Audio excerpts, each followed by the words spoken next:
त्यांनी चंद्रसूर्याचे किती दाखले जरी दिले तरी वरती जे बसलेले जे दोघे जण आहेत त्यांच्या मनात काय आहे हे पहिल्यांदा आपल्याला कळणं गरजेचं आहे आणि ते कळतंय.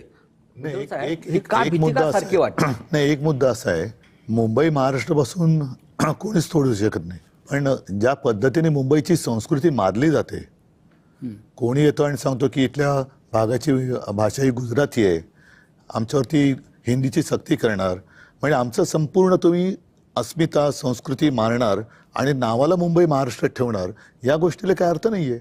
बरं, हे यांना जसं आता राज म्हणाले, हे बस म्हटलं का बस, उठ म्हटलं की उठ म्हणणारी मानणारी लोक आहेत, यांच्यावरती काय विश्वास ठेवायचा.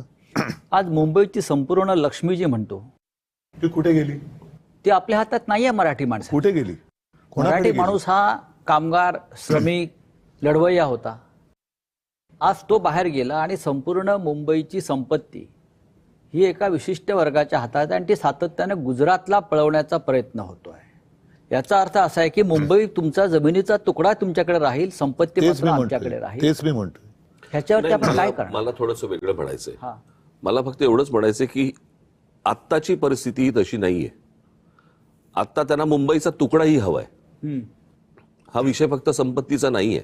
आपण जर समजा नीट बघितलं तर संयुक्त महाराष्ट्राच्या चळवळीच्या वेळेला देखील मुंबईमधले जे अमराठी धनदांडगे जे होते तेच मागणी करत होते की मुंबई ही गुजरातला द्या म्हणून. आजही तीच परिस्थिती आहे आणि त्यावेळेला जर समजा 5 लोक असतील तर ती आज 500 लोक झाली आहेत.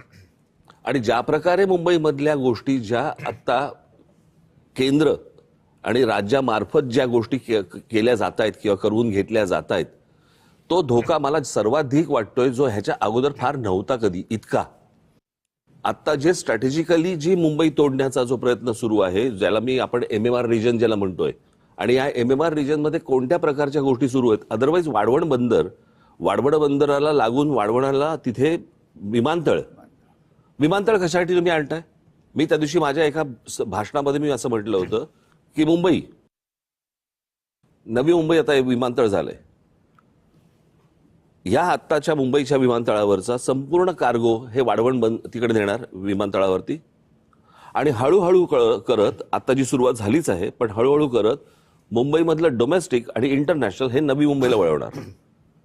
आत्ताचा विमानतळ हे अदानीकडे आहेच.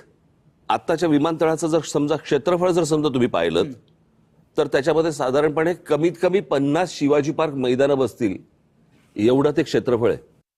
म्हणजे उद्या हे सगळं डोमेस्टिक इंटरनॅशनल नवी मुंबईला वळवायचं आणि हा परत विमानतळ आणि तो सगळा भाग परत विकायला काढायचा. हे सगळं मोदी शहा राज्यकर्ते झाल्यामुळे होतंय का? त्याच्यानंतरच झालं ना. तुम्ही एक गोष्ट बघा, मी आता ना कोणाशी तरी परवा दिवशीच बोलत होतो, अदानी आणि अंबानी यांच्यामधला जर